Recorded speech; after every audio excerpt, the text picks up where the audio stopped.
So today we're going to tackle one of the most powerful tools in Blackjack, the basic strategy chart.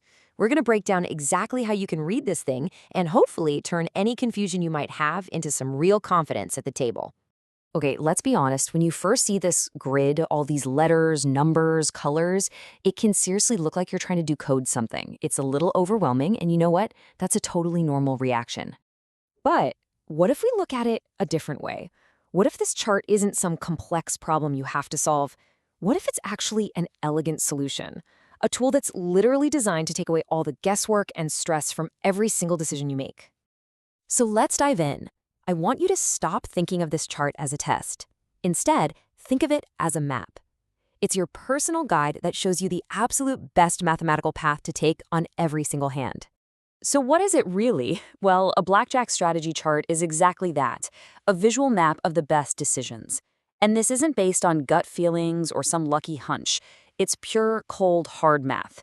Its only goal is to tell you the one move that will lose the least amount of money in the long run. And using it could not be simpler. It's just 3 steps. Step 1, you find your hand, your total, on that column on the left. Step 2, you find the dealer's card, the one they're showing, across the top row. And step 3, you just trace where those two meet.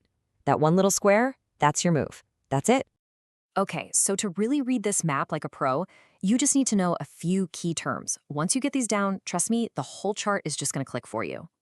First up, the big one. The difference between a hard and a soft hand.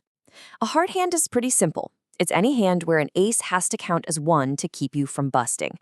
Think a 10 and a 6. That's a hard 16.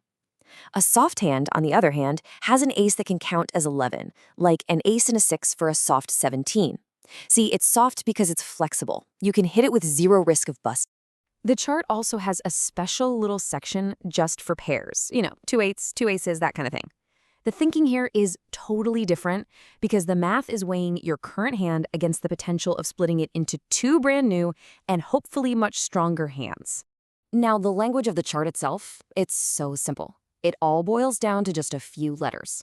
H is for hit, S is for stand, D is for double down, P means you split, and, if the table lets you, R is for surrender. Seriously, that's the entire vocabulary you need to know. All right, now this is absolutely crucial. You cannot just grab the first strategy chart you find online and run with it. You have to use the right map for the right territory, because the rules of the game actually change the correct play. And what kind of rules are we talking about? Well, things like how many decks are in the shoe, or whether the dealer has to hit or stand on a soft 17. Even things like whether you can double down on any 2 cards or if surrender is an option. Each one of these little rule changes tweaks the math just enough to need a different chart.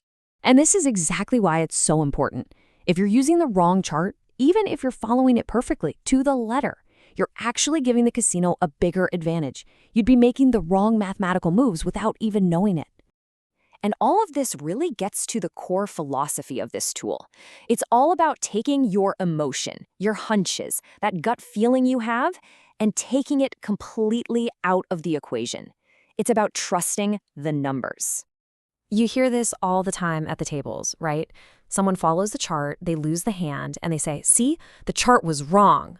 But that's just not how it works. The chart doesn't promise you're going to win every hand. It's built to give you the best possible odds over the long haul, navigating the crazy ups and downs of short-term luck, which a statistician would just call variance. And this is why you should trust it. Every single recommendation on that chart is the result of millions, sometimes billions, of computer-simulated hands. That is a mountain of data that no single person's experience or intuition could ever compete with.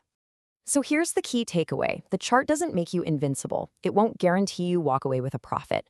What it does do is ensure that over the long arc of your time playing, you are always making the one decision that loses the absolute least and wins the absolute most. That is the very definition of optimal play.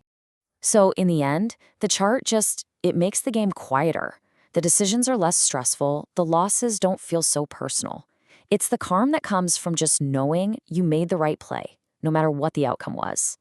So the only real question left is, are you ready to trade all that anxiety of guessing for the confidence of pure math?